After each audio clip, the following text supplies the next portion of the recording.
Hi, welcome to MACSGATE.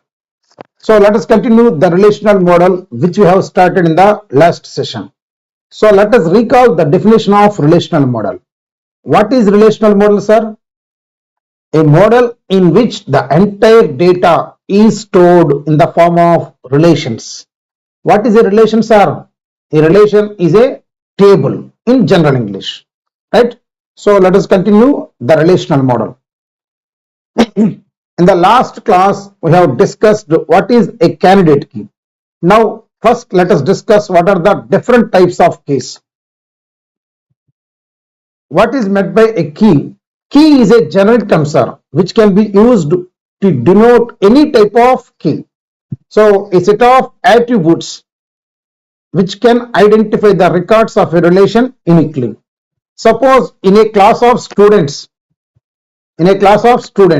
if I call a student with a particular name, then one or more students may respond. So that means name cannot identify the students uniquely. Instead of name, suppose I call the registration number, then surely only one student will respond. So that means registration number is a key for a class of students. So that is the best example of key. Similarly, suppose I want to search the details of a person in India. If I give the name, I cannot identify the person uniquely. Even suppose to the name I given age also. That means I am using two attributes, name comma age. Now, whenever I know name comma age of a person, can you identify that person uniquely, sir? No, there may be so many number of persons with the same name and age. But if we search the person by using Aadhaar number, what will happen, sir? I will get only one person. So Aadhaar number is one more example of key. Right? So what are the possible types of keys? Types of keys are candidate key. That is what we have seen in the last class. The minimal set of attributes with which we can identify the record uniquely. Suppose in the example, whatever I have taken, registration number of a particular student. So whenever I know the registration number, whenever we know the registration number, we can identify the student uniquely. Now suppose we know two details. One is the registration number, the second one is name. With the help of these two, can you identify the student uniquely? Yes, of course. Then what is the difference between these two? In the first one, both are mandatory. In second one, name is not mandatory. That means here this is minimal set of attributes. That means even if I lose one of the attributes, I cannot identify the student uniquely. But here name is extra. Even I don't have name, I can continue my job. So that is minimal set of attributes with which we can identify the student uniquely. That is a candidate. Then what are the remaining types of keys? Primary key, alternative key, super key, simple key, compound key, surrogate key, and foreign key. Let us discuss each of these keys one by one. What is the first one? Candidate key. What is a candidate key?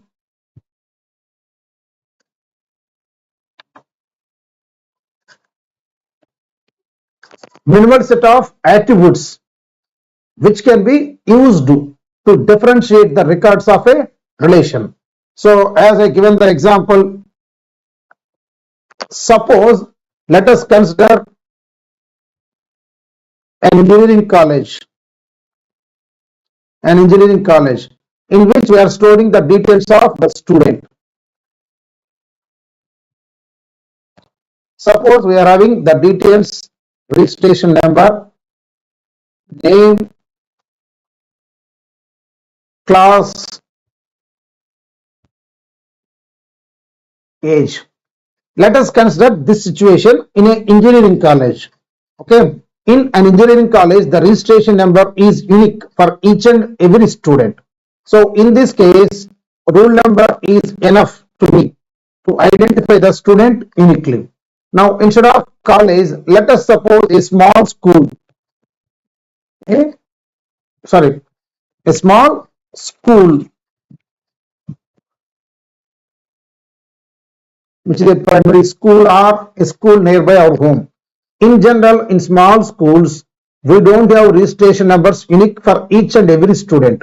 In general, in every class, the rule numbers will have 1, 2, 3 up to so on, maybe some 30. Similarly, again in class 2, I will have again the rule numbers 1, 2, so on, 30. This is the general scenario when we are having students in a small school. Is that clear, sir? Now suppose I have the collection of students.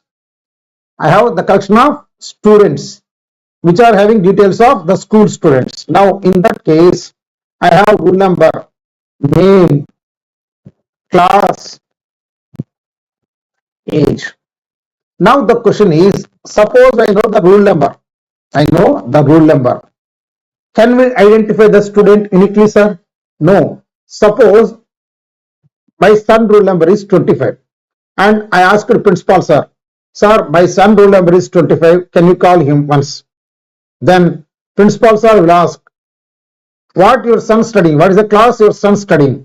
Because if I don't give the class, principal cannot identify my son uniquely. That means with only rule number, it is not possible to identify the students uniquely. Then suppose I know rule number comma class. Then the principal can send a person to that particular class and he can call the particular rule number. That means in a school of students, if I want to identify a student uniquely, compulsorily we need two attributes. Am I right, sir? Here, suppose the parent given three details, rule number, class, name also. Then the question is, can you identify the student uniquely? Yes, of course. So this also we can do the work. With this also we can do the work. Then what is the difference between these two, sir? Coming to the first set, this is minimal. That means if I don't have rule number, I know only the class. Can you identify the student, sir? Suppose I know my son is studying 5th class. How to identify? Without knowing rule number, we cannot call that particular student. That means if I don't have rule number, it will not work. Suppose I don't know the class, then to which class I need to go and I need to call the rule number. That also I don't know. Right? So here in this example, both are mandatory. That is called minimal set of attributes. Minimal set means in that particular set, every attribute is important. Suppose this is also an example of a key, but in this case, even whenever I don't have name, I can identify the student uniquely. That means I can continue my work. So this is not minimal. Since this is not minimal, it will not be a candidate key. It will be a candidate key. Hope you understood. Sir, minimal means it is not one attribute. Sometimes I will need only one attribute, that is minimal. Sometimes I may need two attributes. Sometimes I may need 10 attributes. Minimal in the sense, suppose in my key I have 10 attributes. Each and every attribute is important to identify the student uniquely. That is the meaning of minimal. Is that clear, sir? Primary key. What is a primary key? any one of the candidate keys can be designated as a primary key. Any one of the candidate keys can be designated as a primary key. Suppose we have a table person in which we are collecting the details, Aadhaar, name, age, address, PAN card, driving license. Let us consider this example because we are already familiar with these attributes. Now the question is, whenever I know Aadhaar number, can you identify the person uniquely? Yes, of course. And one more is, whenever the set contains only one attribute, it is mandatory, right? So this is an example of a candidate key. Similarly, suppose we know the PAN number of a particular person.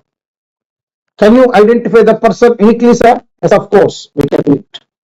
Similarly, even when we are having driving license number, we can identify the particular person. Let us assume these three are the candidate keys. Then we can consider any one of them as a primary key. For example, suppose we are the bank manager. To know our customer, that is for KYC purpose, I can choose any one of them. Then depending on the manager or depending on the bank, they will say that, sir, this is mandatory, this is compulsory. Something like some banks will say Aadhaar number is mandatory. Then the customers may ask, sir, I have PAN card number. Why are you asking again Aadhaar number? Then they will say, sir, that is according to our bank rules. So primary key means all three are eligible, sir. All these three are eligible to identify the person uniquely. But we decide or we select this Aadhaar number as a primary key. We select Aadhaar number as a primary key. For example, let us consider one more. Suppose I have a cricket team of some 10 to 12 members. I think cricket team will have 11 players, right? Now let us suppose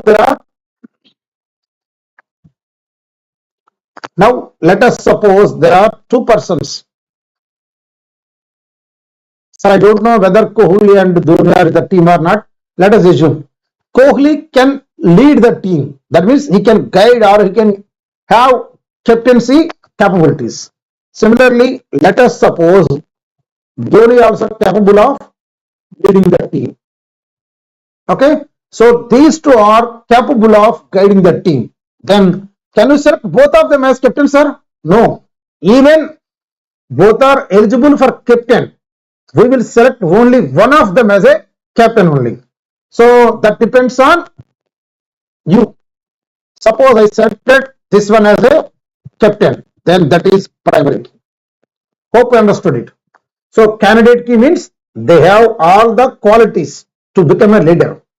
But according to the constraints, we can select only one of them as a leader. So candidate key are all the eligible candidates. Primary key means who you designated is a primary key. Clear, sir? So whenever I have two or more candidate keys, one will be designated as a primary key. Suppose I have only one person who is capable of leading the team, then I don't have a choice.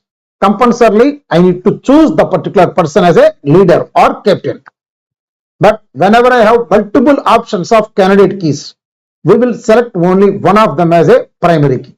All the remaining are called alternates. Alternate keys means they are also capable, but at this particular point of time, or we have decided the next one, that is Aadhaar as a primary key. Is that clear? So that is about alternate key we have discussed. For this example, suppose I have two candidate keys. That is one A. A on its own can identify the records uniquely. Similarly, whenever I know B, C, then also I can identify the records uniquely. how to identify the candidate keys from the relation instance we have discussed in the last video. Please go to that video. Okay. Now let us assume we know the candidate keys for this relation. Any one of these can be designated as a primary key. Suppose I selected this as primary key. Then this will be called alternate key. Is that clear, sir?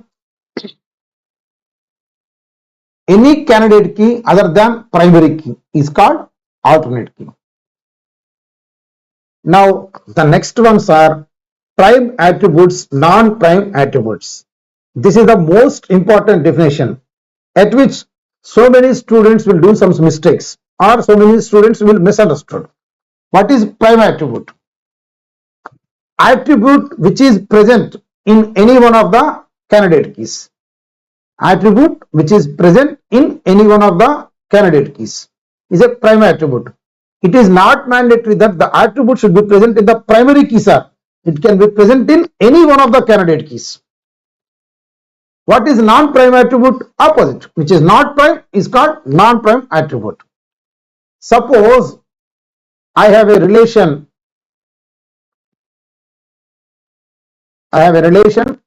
With 5 attributes, and let us assume I have 2 candidate keys. One is A, the second one is B.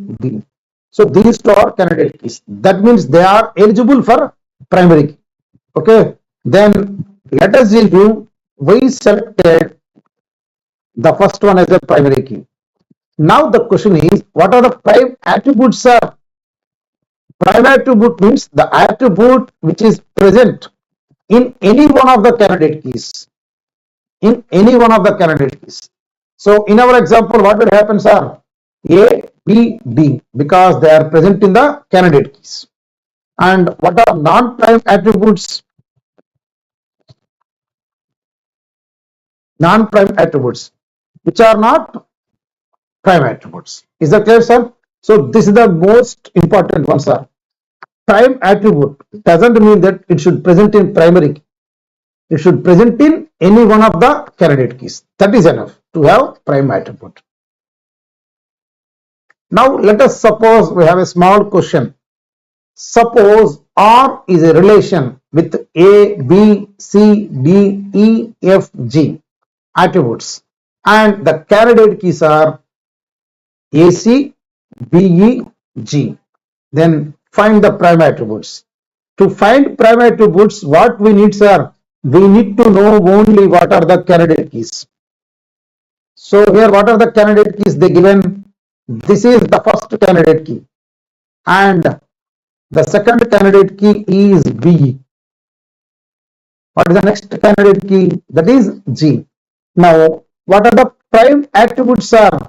It should present in some of the candidate keys or any one of the candidate keys. A is present in first candidate key. B is present in second candidate key. C is present in first candidate key.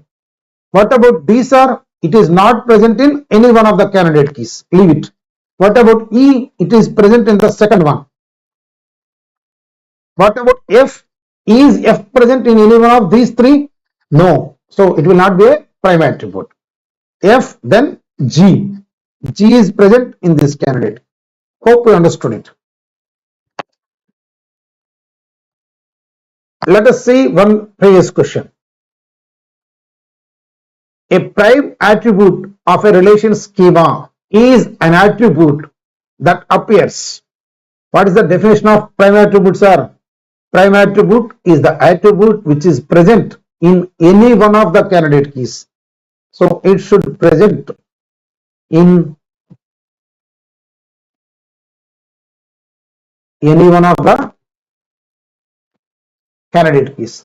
This one you can write as in some of the candidate keys. Am I right, sir? Now, according to this, what is that, sir? The first option is in all candidate keys. It is not mandatory. It should present in all the candidate keys, sir. Okay. So it should present in some candidate key of the relation. Is that clear, sir? Now let's go to the next one, simple key. What is a simple key? Key with exactly one attribute. Key with exactly one attribute. For example, we have a relation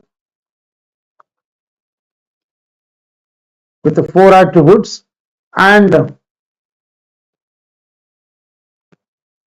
let us suppose that this is one of the candidate keys and this is one of the candidate keys.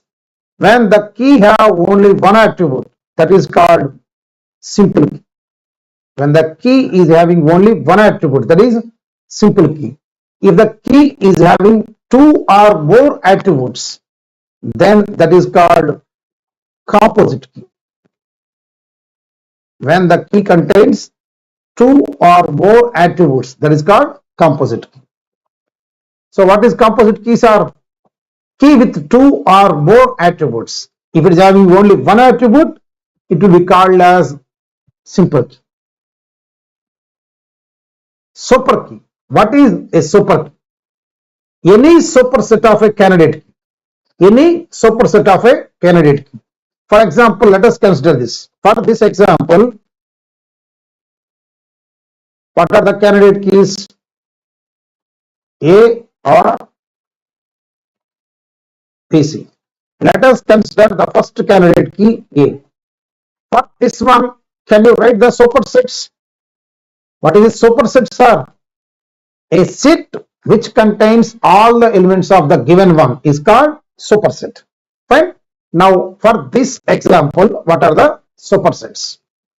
A itself is a superset. Am I right, sir? Because every set itself is a subset. Similarly, with A, I can add the attribute B. This is one example of a superset. Similarly, for A, I can add C.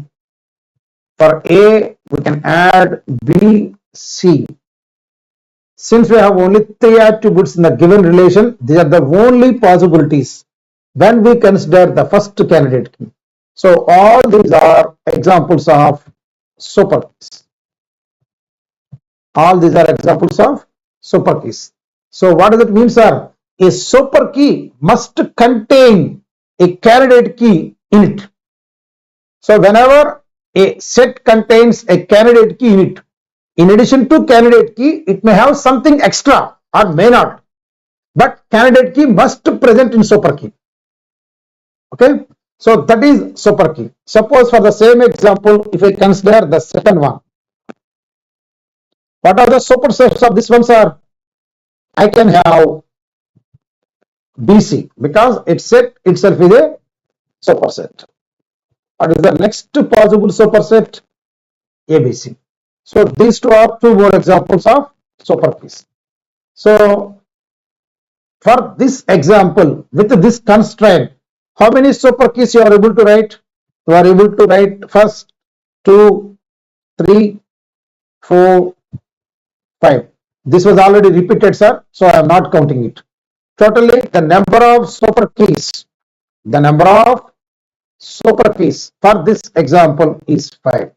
This is the problem which we are going to concentrate in the next few slides. How to find the number of super keys? Sir, in this example, we have only 3 attributes. So we can enumerate or we can list out all the super keys, then we can count how many are there. Suppose I have some 10 attributes or 20 attributes, then we cannot list out all the super keys. Then how to count the number of super keys? That is the story. Suppose I have a relation with 5 attributes A, B, C, D, E. Okay, with candidate key B. That means the relation is having only one candidate key. We need to identify or we need to find the number of super keys. Right?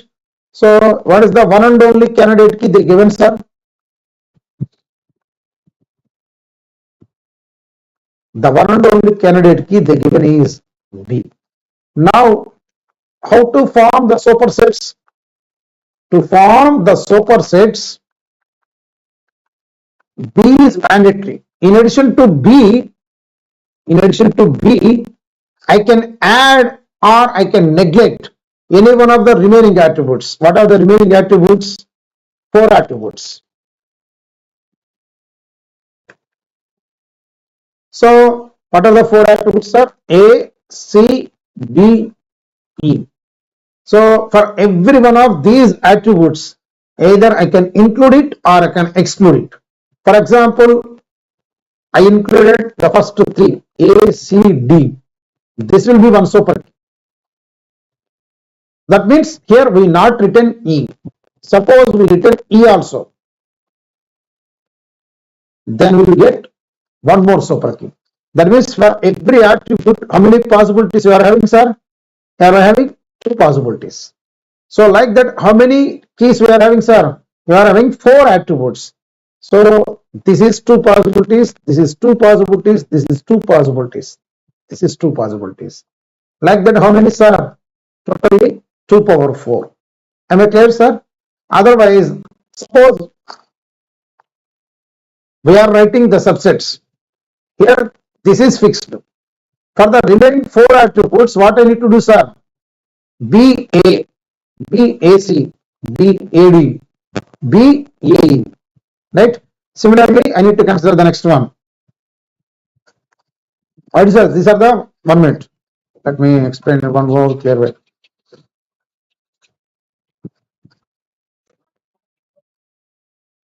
Okay, instead of 5 attributes, suppose let us consider the same one with 3 attributes. A, B, C. So here B is the candidate key which is mandatory. Now what else you can form, sir?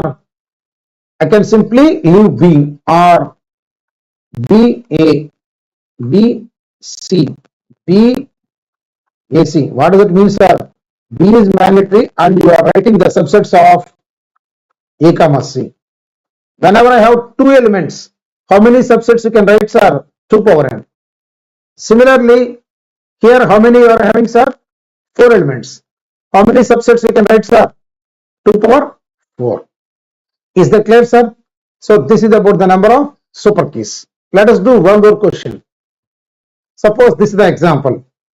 R is a relation with the 5 attributes and the candidate key is B. So what is the candidate key? B, E. So these 2 are mandatory. How many are optional? The optional are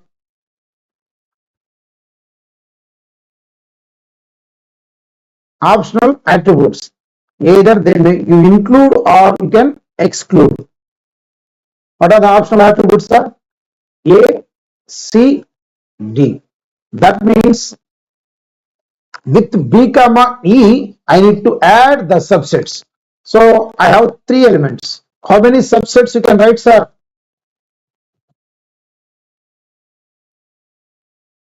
We can write 2 power 3. So the number of super keys will be 2 power 3. Am I clear, sir? Suppose if you want to list out, B is mandatory, sir. Okay. What are optional? A, C, D. Let me write the subsets. What are the subset of A, C, D? A, C, D, A, C, A, D, C, D, A, C, D. So that means the super keys are BE, BEA, BEC, BED, BEAC, BEAD, BECD, BEACD. How many you got, sir? 8. That means what you are doing, sir? To the attributes of the candidate key, you are attaching the subsets of optional attributes. So that will be 2 power n. So we need to count optional attributes. Then we need to take 2 power the count of optional attributes. This is the way to find the number of super keys for a given relation. Now, in these 2 examples, I have only one candidate key. Now the question is, whenever I have 2 or more candidate keys, the super key may include either the first one or may include the second one or may contain both.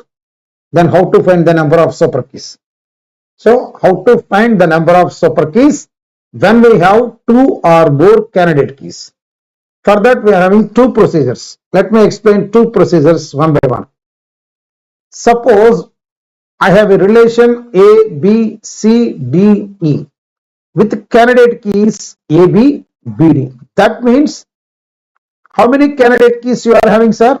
You are having two candidate keys. This is the first one. This is the second one. Now the question is, what is a super key? A super key must contain any one of the candidate key as a part of it. As a part of it. That means if I am saying that this is a super key, in this somewhere I need to have one candidate key. In addition to these, I may have something extra. I don't mind. But these two are mandatory. This is a super key. Then how to find it? For that we are having two procedures. For the first procedure, we use principle of inclusion comma exclusion. Whenever I have two candidate keys, I use this formula. Modulus of x union y is equal to modulus of x plus modulus of y minus modulus of x intersection y. Hope you know what is this definition. We have learned these two definitions are formulas in set theory. What is modulus of x, sir? The number of elements in the given set, right? So the number of elements in the given set. Whenever you are able to count it and if you know this formula, you can easily do it. Now here, how many keys you are having? You are having two keys. I mean two candidate keys. So I need to use the first formula. Now the question is, what is x? What is y? Right? So let me write it.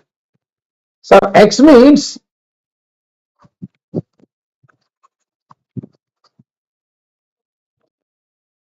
as I said, super key must contain a candidate key.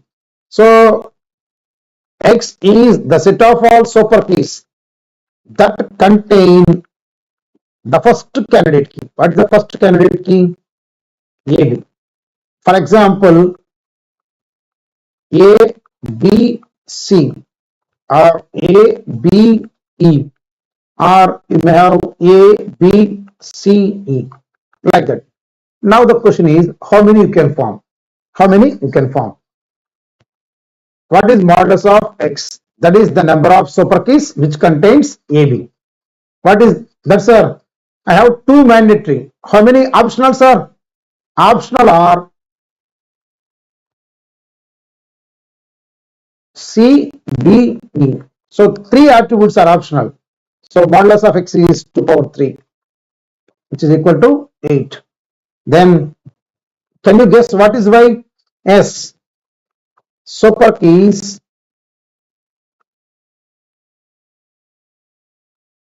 that contains the second candidate key, BD. So can you give some examples? I can have A, B, D. I can have C, B, D, or you can have C, B, D, E, like that. Now the question is, how many you can have such type? Here also I have three optional attributes. Here also I have three optional attributes. So that will be 2 power 3, which is equal to 8. So now we know modulus of x is equal to 8. Modulus of y is also equal to 8. Right? Now, what is x intersection y? What is x intersection y, sir? Super keys, they contain both. They contains both.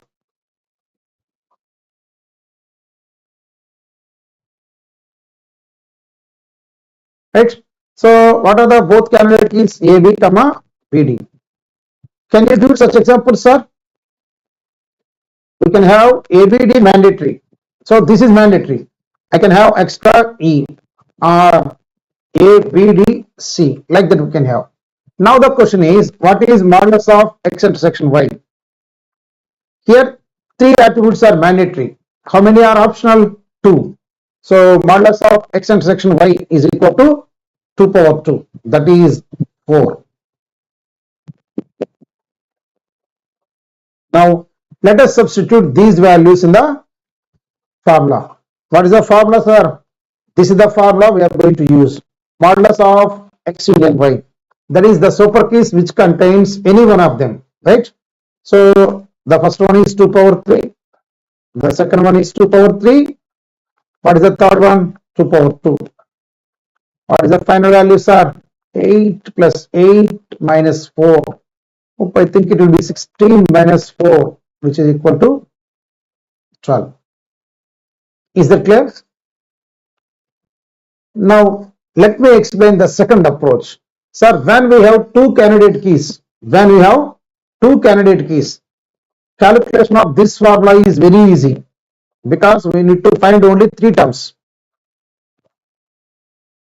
Suppose I have three candidate keys, then I need to use the second formula, which is having modulus of x plus modulus of y plus modulus of z minus modulus of x and section y, and so on, so many. Three also, okay, fine, we can manage. Suppose I have four candidate keys, then it may not be feasible to solve the first approach. So we need another approach which may be easy or which may be short comparatively the first one. So this is the second approach. The number of super keys is equal to number of super keys among prime attributes. What does it mean? Super keys which contains only prime attributes. Super keys which contain only primes, right? So that means in my super key, every attribute must be a prime attribute. So let us use this formula. In this case, first let me give the first points are candidate keys. How many candidate keys you are having? You are having two candidate keys, AB, BD. Then the next question is, what are the prime attributes?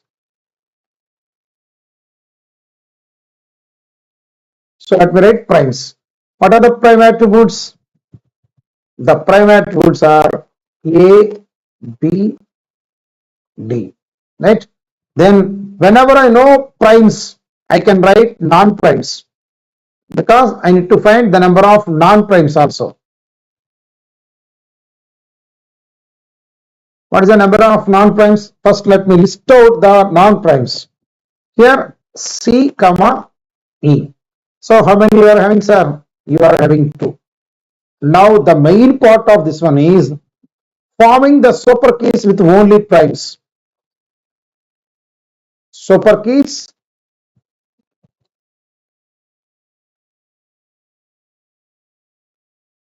with only primes, right? So let us do it. First, let us consider the candidate key EV. With this, how many you can write super keys? Sir, with AB I can write. Am I right, sir? Then for AB, I can add D. Anything you can add, sir? We don't have any other prime attribute. So we can add only this one. Then with respect to second one, what is it, sir? BD. What are the super keys you can form? B, D. How many you can add extra? Only primes you can add. What are the primes you have? You have A, B, D. Am I right, sir? Now, what is the count of this, sir? 1, 2, 3. This was repeated, sir. So, the count is 3 only. Now, what is our final answer? The number of super keys is equal to what you need to write in this box, the count of super keys only with primes. Super keys only with primes into 2 power number of non-primes. Number of non-primes. How many are answer? 3 here. Then 2 into, what is the number of non-primes? 2. 3 into 2 power 2, which will be 12. Is that fine? So this approach we can use even we are having the number of candidate keys 3 or more, 4 or more. This is suitable. We can do the first one also, sir. But for that, we need to write the set inclusion exclusion formula depend on the number of candidate keys. Let me explain one more example to have more clarity on this procedure. Suppose I have a relation with 6 attributes with candidate keys A, B, comma, E. Find the number of super keys. Right? Sir, since I have 2 candidate keys, depends on your comfortability, you can follow any procedure. Okay? First, let me do the second formula. What is that, sir? The number of super keys. This is the procedure generally we follow, sir. The number of super keys is equal to, in this box, what you supposed to write? The number of super keys with primes into 2 power number of non-primes.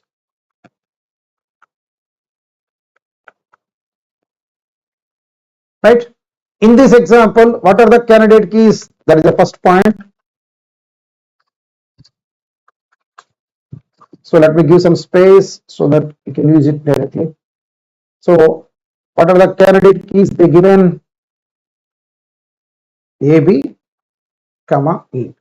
Now, what is the second point we need to do, sir? What are the primes or prime attributes?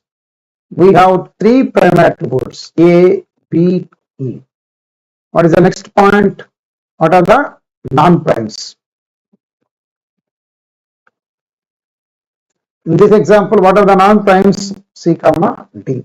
What is the count? 2. Because we need the count, the number of non-primes. Now the third step is super keys with only prime attributes.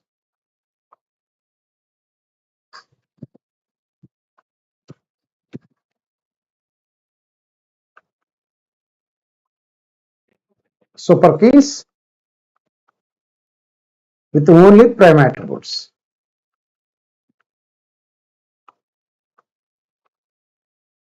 Fine.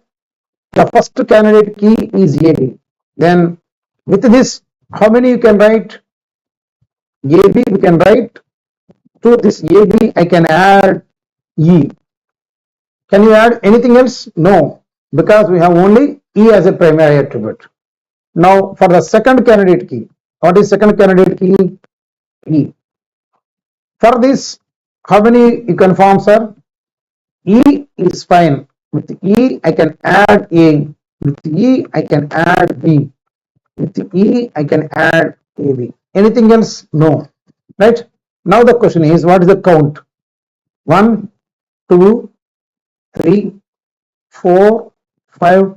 This was repeated, sir. So we are not counting it. What is the count? 5. Let us substitute these numbers.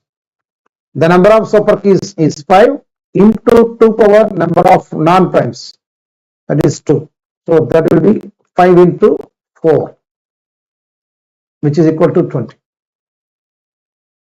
Is that clear? Let us consider a question with 3 candidate keys. In the previous 2 examples, we considered only 2 candidate keys. Now this time we are having 3 candidate keys. The same procedure, sir. The first step, what are the candidate keys? What are the candidate keys you are having?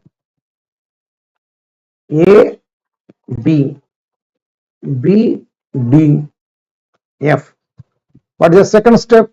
We need to separate prime attributes, non-prime attributes.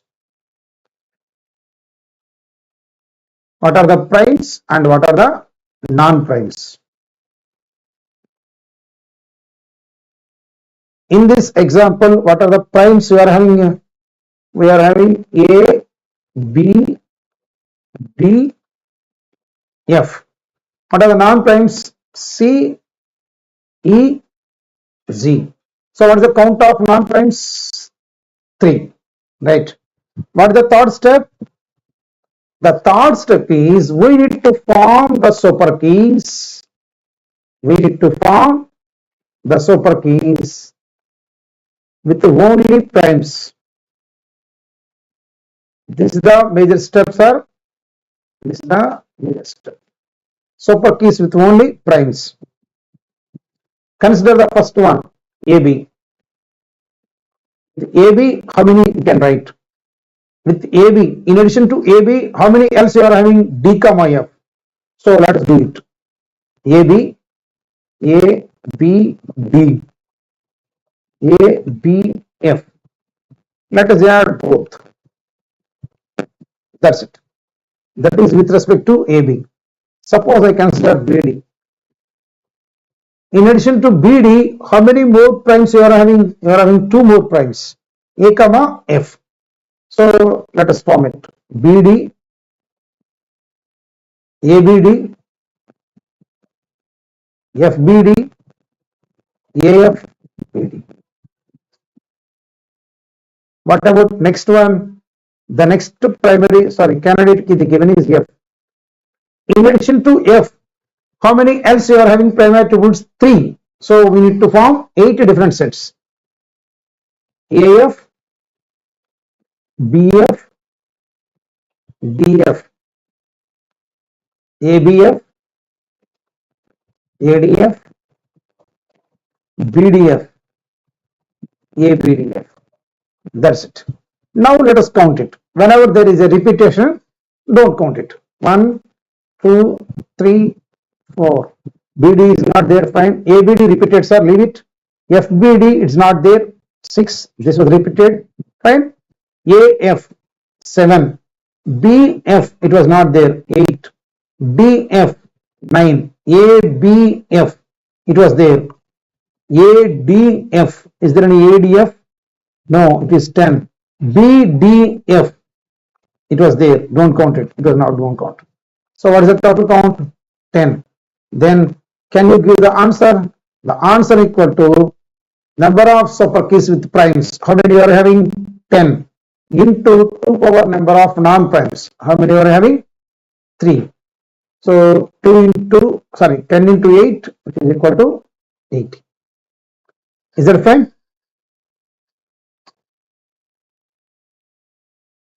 So let us solve one of the previous question based on this concept. The maximum number of super keys. The maximum number of super keys for the relation schema EFGH with E as a key. So to find the super keys, they need to give candidate keys, not the keys. But here the hidden fact is the key is having only one attribute. Whenever key is having only one attribute, automatically it will be a candidate. And in this example, I have only one candidate. So the task is very clear. What should I do, sir? In our super keys, E is mandatory. What are the optional? We have F, G, H. So we have 3 optional attributes. So the count is 3, which are optional. What is the number of super keys? The number of super keys is equal to 2 power the number of optional attributes. In this case, the number of optional attributes is 3, which is equal to 2 power 3, that is equal to 8. Is that fine? So now let me explain what is a foreign key. The name itself says that it is a foreigner. That means the attribute is not its own. The table is getting that attribute from someone else. That is foreign key. Let me explain with one example. A foreign key is an attribute which is used to link 2 tables together via a primary key. That means from another table, we will bring the primary key to our table. So when we bring the primary key of another one to our table, then that will be called as a foreign key. For example, let us consider this. I have 2 tables, student, department. student comma department. What are the attributes of student? Student ID, name, age, and D name. My intention is department name. In which department he is studying. Now, actually, this department name is not a property of the student on its own. Okay. Now, let us consider the table department, in which we store all the details of the departments. So, that means this department name is the attribute of department table, and we are using it in student table. That means we are bringing from here to this. Okay. So, this department name we are doing like this. Why like that, sir? We are using that attribute to link two tables, student comma department. Suppose I want to discuss something with the HOD of my son. Then first of all, I need to know the details of my son. Then I need to know the details of the department in which he is studying. So compulsorily I need to consider two tables. Then how to connect two tables? For that, there should be a common column, which is our foreign key. Is that clear? So that is an example of a foreign key. Entity integrity constraints. As we told in relational constraints, we have seen already what are the domain constraints, what are the key constraints, and we have two more. What are those, sir? The third one is entity integrity constraint. The last one is referential integrity constraints. So first let me complete entity integrity constraint. The entity integrity constraints mainly deals with one table. So that means whenever we are having primary key or key, we will use this. But the referential integrity constraints we use when we are dealing with two tables. Let me explain. Coming to entity integrity constraints. A primary key should not contain null values. What does it mean? Suppose I am having this one. What is a candidate keys, or what are the candidate keys for this example, sir? Whenever all the values of the particular attribute are unique, then it is a candidate key. In this example, the values of A are unique. So this is one example of a candidate key. Similarly, can you identify one more? P cannot be a candidate key, sir. But if you consider the C, all the values are unique, C4, C7, C1, null. Suppose I have one more record like this, then I cannot say it is a candidate key. But there is only one record with null. So it is also an example of a candidate key. Now, what is primary key? Sir, according to the definition of primary key, I can select any one of them as a primary key, any one of the candidate keys as a primary key. But to become a real leader, the candidate key should not contain null values. That means this one I can select as a primary key. It is having eligibility. Even it is a candidate key, it is not eligible because it contains null values. Right? So that is entity integrity constraint. The next one, relation can have at most one primary key. Yes, of course. Even in a cricket team, there are so many eligible persons for captain. That means there are so many persons who are having capability of captain. I can select only one of them as a captain because a team need to have only one captain, right? So that is what we are having, sir. A relation can have at most one primary key, right? Referential integrity constraints. What is referential integrity constraint? This rule states that if a foreign key in a table refers to the primary key of table 2, then every value of the foreign key must be either null or available in table 2. Okay, let me explain with an example more clearly. Let us consider the same example, student department. Now, in this case, this is the foreign key because we are bringing this attribute from someone else. Where you are bringing, sir? You are bringing from here. So, this is the primary key. Now, what they told is all the values of the foreign key or every value of the foreign key. That means these are the values. All these values must be either null or available in table 2. For example, CSC, this is available in department table. Fine. ECE, it is available. CSC, it is available. CSC, it is available. Triple E, it is available. Suppose I have one more student whose roll number is 45. Let us suppose the name is PVP and 28. Then suppose the student has written mechanical. The student has written mechanical. But as a faculty of my college, I know there is no mechanical department. Here I don't have any mechanical department. Then how can a student join in mechanical department, sir? No, right? So that's the meaning of this availability. So every value must be available in the original table. Or he can say, sir, I don't know my department. I don't know my department. That means he may leave that entry. Whenever he leaves, what you write are null. That means at this particular point of time, we don't know the department of the student. After he joins in a particular department, we can fill this entry or we can modify it. So all the values of the foreign key either must be null or must be available in the original table. Okay. The table in which we are having foreign key, generally this is called child table. Okay.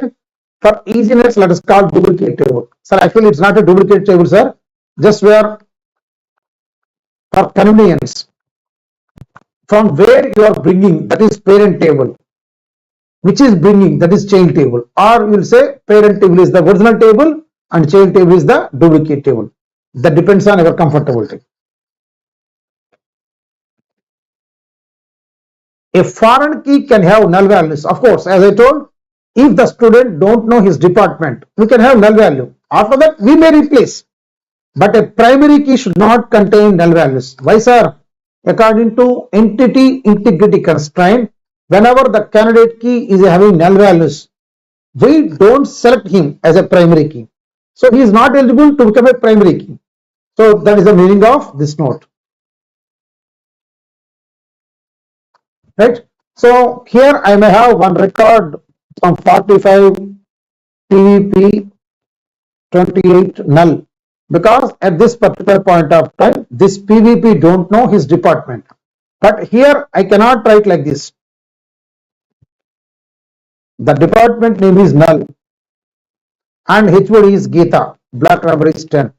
Sir, without knowing the department name, how can you write the HOD of department, sir? It's not possible, right? That is the simple logic. Or this is the primary key, right?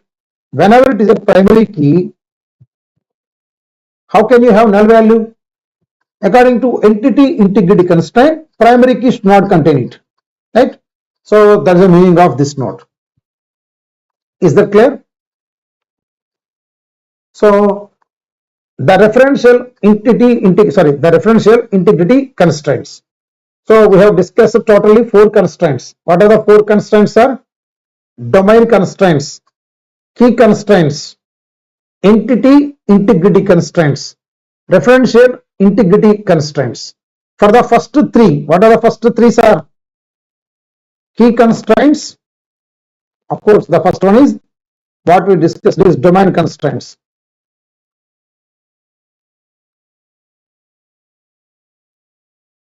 The second one is key constraint.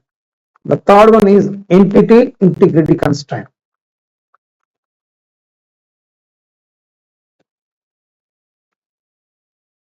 Suppose when you are inserting a record or when you are updating the database, if there is a violation,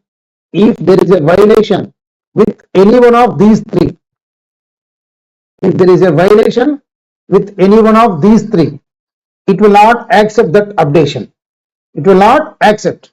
So simply it will reject that particular operation which will violate any one of these constraints. We don't have other choice. Surely it will display the error. You are violating so and so constraint. So I don't allow this operation.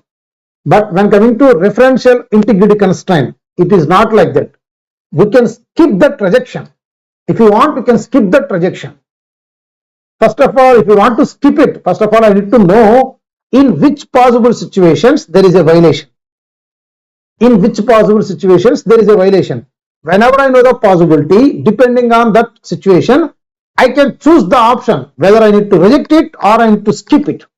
So first let us discuss What are the possible situations of violation the referential integrity constraint?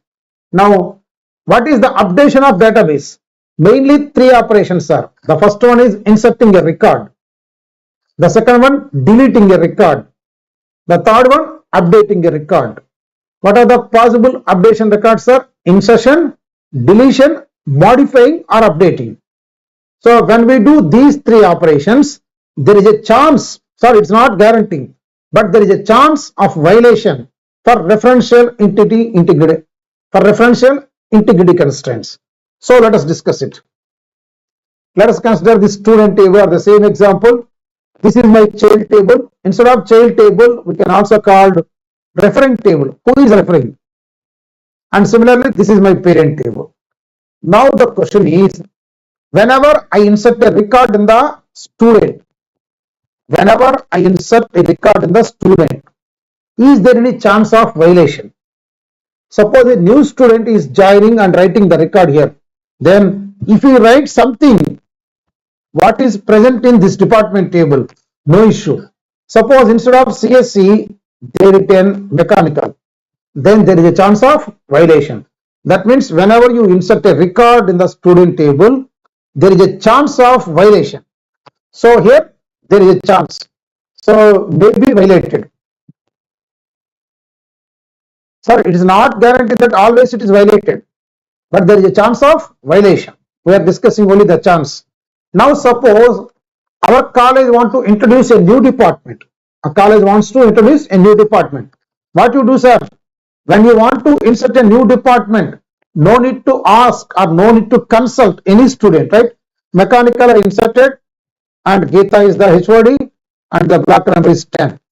So when you insert this one, there is no chance of violation. There is no chance of violation. Hope you understood the concept. So when you are inserting a record in child table, there is a possibility of violation. But in parent table, there is no chance of violation.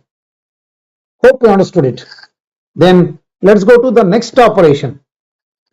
Deletion. Let us consider the same example.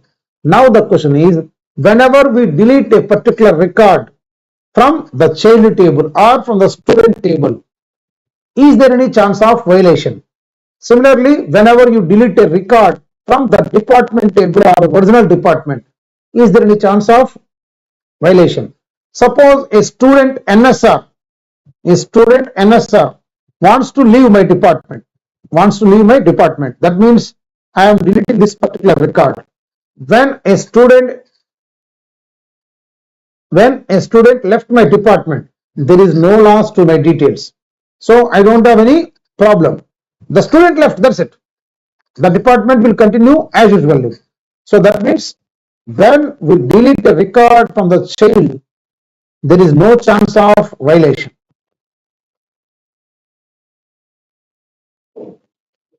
There is no chance of violation. Now, when you delete a record from the department table, suppose I am deleting this ECE department. We are deleting this ECE department. Then what should I do with ECE students? Before you want to withdraw ECE department from your college, first you need to tell the students of ECE what they need to do. Right? So whenever you are deleting ECE department, the record in which we have written the department ECE is meaningless, because in my college I don't have ECE. Then how can I have a student with the ECE department? So there is a chance of violation. So may be violated. Suppose I have mechanical department also. This year no student has joined. That means there are no students in mechanical department. Then I can remove that particular department. There is no issue. So that means there is chance of violation. It's not always. So this is about deletion operation. What is the next one? Update. Update, my intention is modifying the existing record. Suppose I am having like this. Okay. Now a student wants to modify its record. Okay. Suppose MGR student, he came to me and said that, sir, I want to change my department. from triple to mechanical. So I written simply mechanical. After that, I got a doubt. Where we are having mechanical in our college? We don't have any mechanical, right? Then how can I write it? It's not possible. So that means there is a chance of violation. May be violated. Similarly, suppose instead of CST, this time I want to change my department name as Computer Science Data Analytics. Computer Science Data Analytics. That is my department, CSDA. CSDA. Then what I need to do is this. I changed my department. Before I am changing my department name, I need to intimate all the students and I need to change the ID cards, mark list and everything of the students. Right? If I don't do it, then automatically student will question, what should we do? So whenever you update a record in the original, there is a chance of violation. So that is about updation. So we have discussed three major operations: inserting a record, deleting a record, updating a record. When we do these three operations to the database, what are the chances of violation for child table as well as parent table? Right? Now let us suppose that we got a situation where the referential integrity constraint violated. Then what should I do? Either you need to reject it or you need to skip it. So the possible actions when there is a violation in referential integrity constraint, the possible actions are reject. Simply reject it. If any operation is violating, without any second thought, reject it. That means I don't want to take any risk or I don't want to think about it. I will reject it. Okay. So something like that. Suppose some student is joining mechanical department. Since mechanical is not there, I don't accept this insertion. That means I will raise the error. Sir, I don't have mechanical department. The insertion is not allowed. Right? Of course, in the error it may say that the parent table don't have ME value. So we don't allow that record. Similarly, even here also. Suppose I am deleting CSC department. Then I don't allow it because, sir, there are some students already studying in CSC department. While they are in our college, you should not remove this department. Let them complete their BTech. Once they leave, if you want, you can delete it. Right? Once all the final year students and second year students left the college, then you can delete it. But while they are in the college, I should not delete it. So I will simply reject it. Right? So that's the easiest option which we don't to think about it. The second option is cascade. What is the meaning of cascade? What is the meaning of cascade? This is mainly used when we update a record in the original table. Suppose, okay, let us consider CSC, that is good. Suppose this CSC department name I changed as CSDA. CSDA. Then if any record in the child referring this record, that means this is a record which we updated. This is the record which we updated. Then all the records which refers to this value CSC, they need to be updated. CSDA, CSDA, CSDA. So when you use that option cascade, automatically all this will be updated. Is that clear, sir? So that is about this one. Suppose if you are trying to delete this record, automatically it will rise. Sir, some students are using this CSC department, don't do it. Clear, sir? That is about cascade operation. Then one more easiest one, set null. Okay. Suppose I am deleting this CSC department. I am deleting this CSC department. Then what should I do these students? Okay. Instead of students, let us assume that is the employee table. That is the employee table. And we removed CSC department from our college. Then I have some employees in CSC department. What I can do, sir? As of now, I will let them, okay, please be calm. You don't have any department. After some time, we will insert you in some other departments or we will use you in some other departments. Right? That means For the time's sake or for temporarily, let us put some null values. After we decide where we can insert you, we will give a department value.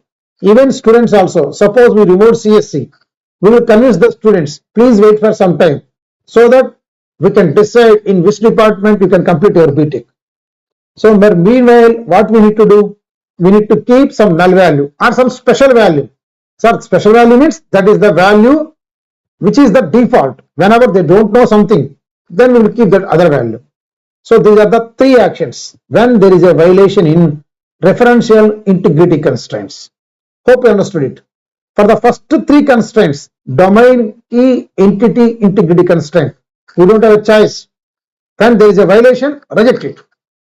But for referential integrity constraints, when there is a violation, there are three chances: either reject or cascade or set null value.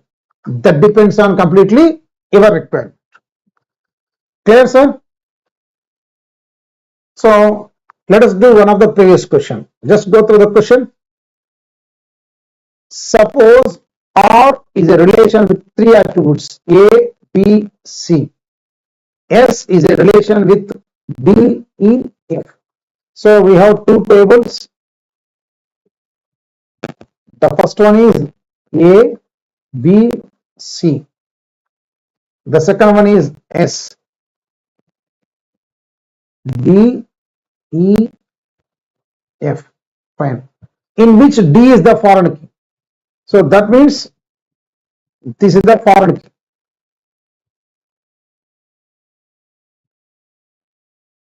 This is my child table. And this will be parent table.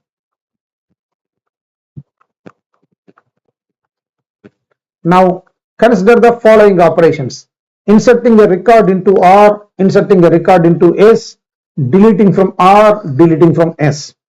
Which of the following can cause violation of referential integrity constraint? So just now we have discussed. So again let us repeat it, sir. This is parent, this is child. When we do insert, is there any chance of violation in parent? No, but in child there is a chance. Similarly, when you delete from the parent, is there any chance? Yes. If you remove CSC department, all the corresponding students will rise. When you remove a student, there is no chance. Similarly, update or modify. When you do this operation, there is a chance of violation in both tables. Now come to insert into R. Insert into R. When inserting into parent, is there any chance, sir? No. Insert into S. We are inserting into S. Is there any chance? Yes. Delete from R. S. Delete from R, there is a chance. Delete from S. No. So what are the operations which will cause violation? 2, 3. Is that clear? Yeah. Now let me give the basic SQL command with which we can mention the primary key, foreign key. Of course, we will discuss all these details in SQL chapter. Since we have discussed about primary key, foreign key and the constraints, let me give one small example with which we can understand how to decide or how to declare the primary keys. For example, let us consider the same one. Student. Suppose I have student ID, name, age, department name. In department table, what you are having, sir? B name and I think HOD block. Okay, let us assume it. Now, first let us consider the creation of student. Create table. These are the two keywords. What is the table name, sir? The table name is student. The table name is student. Then we need to write the attributes. What are the attributes you are having?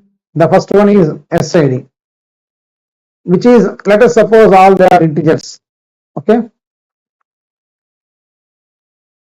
SID integer, or you can write number. I think we are following the notation of the keyword number, sir. So let me write it. Every number or student ID will be of maximum 3 digits. Similarly, name, which is a string with maximum of 20 characters. The next one is age. Let us write number of 3. Then department name. Okay, this department name is not its own attribute. This we are bringing from someone else, right? Then what to write here? That I will give, sir. First, let us finish the department table. Create table department. What are the attributes? D name. Suppose I retain care of 4. Similarly, HOD. The HOD name can be maximum of 10 characters. Then block. Let us suppose this is also string. Of course, we followed the string style notation. So let us suppose I have 4. In this example, I have only primary key. So this is the primary key which I supposed to mention in the parent table. Right? So here we write like this, sir. Primary key of which you want to select as a primary key, department name. That's it. So in primary key, this is the only word we need to mention. Clear, sir? Now look at this. This department name coming from here. So the data type which we supposed to write is care of 4. Okay, care of 4. Sir, instead of care of 4, if you want, you can write care of 5 or care of 6. That means in the original, the department name can be of maximum 4 characters. So here I need to have space with minimum 4 characters, maybe more than that. Depends on my memory. I may give some more extra space, but minimum 4 is mandatory. But it is not allowed to declare as care of 3. Why? Because in department table, there is a chance of I have a department CSDA with 4 characters. Whenever I have a department name value CSDA, can you write that value in this column, sir? It's not possible. So whatever you are defining here, they can accommodate the values of the original table. So that's why better to write the same value. If at all, better to have some extra space. Now the main question is how to specify the foreign key. Let me write the key. Foreign key. What is the foreign key, sir? D name. From here you are bringing, sir, it is references which tables are department name. Now, if you use the same name, B name here, then here no need to mention anything. Suppose instead of D name, I return like this. You can change the names, sir, no issue. Then, okay, of course, the table name is also department. You can write it, sir, no issue. Suppose here I want to write D. Then here foreign key of DEP references department. In the original table, DEP is the name. I have some other name, B name. Sir, if you are using the same name, it is enough to mention the table name. If you are changing the name, then you need to specify the names. Anyway, it is suggestible always to specify the names. Foreign key of DEP references department of B name. So better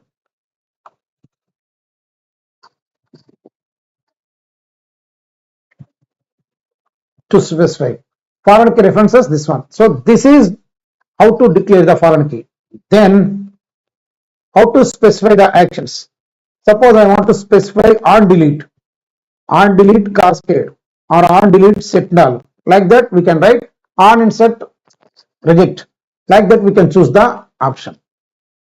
Hope you understood it. So this is the basic SQL command with which we can specify the foreign key and the primary key and the constraints. Is that clear? So this is about the relational model terminology and the constraints in relational model. Hope you understood this relational model. In next class, we start normalization. What is normalization or why we need normalization? Thank you.